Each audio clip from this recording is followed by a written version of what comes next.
Hello tout le monde, c'est Caddy. Me revoici avec une nouvelle recette très facile, très rapide et surtout très bonne. J'ai nommé le namandier. Il s'agit d'un gâteau parfumé à l'amande. Pour les fans de frangipane, ce gâteau ravira vos papilles. Il n'est pas sec et est fondant à souhait. Sans gluten, il est léger et agréable en bouche. Pour le namandier, il vous faudra 4 œufs, 200 g de poudre d'amande, 160 g de sucre, 100 g de beurre fondu et une demi-fiole d'essence d'amande amère. Dans un récipient, je commence par verser les œufs, auxquels j'ajoute le sucre. À l'aide de mon fouet, je mélange le tout.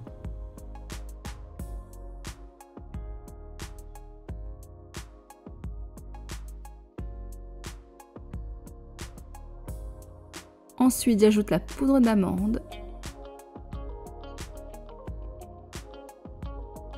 et je mélange encore.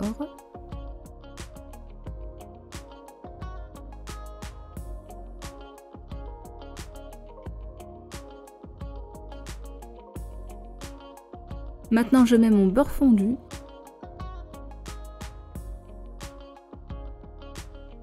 et je l'incorpore tout doucement à la pâte en remuant bien.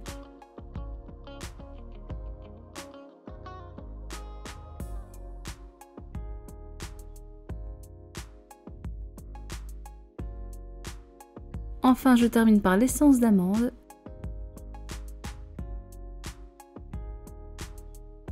et je mélange encore. Je finis de mélanger à la spatule afin de bien racler le fond et les parois pour que ma pâte soit homogène.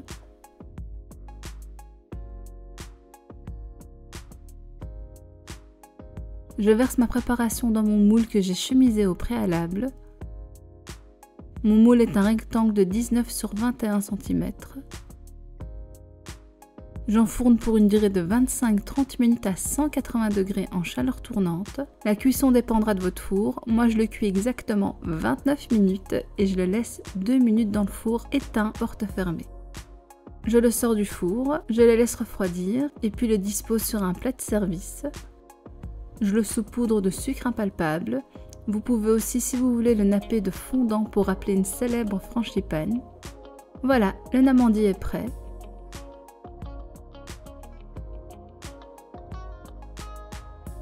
Je vous coupe une belle part pour vous montrer son moelleux.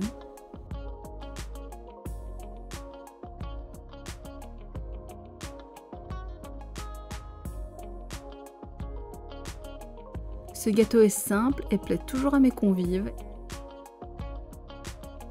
Il est croustillant sur les côtés et moelleux et fondant à l'intérieur. Il est idéal pour un goûter accompagné d'un thé ou d'un café, mais se prête aussi très bien pour un dessert.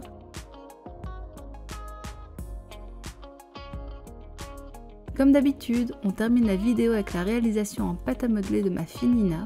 Sa réplique du namandier est très réaliste et tout aussi gourmande que mon gâteau.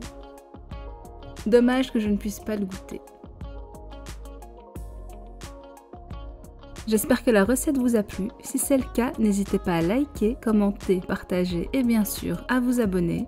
Et je vous dis à bientôt pour une nouvelle recette.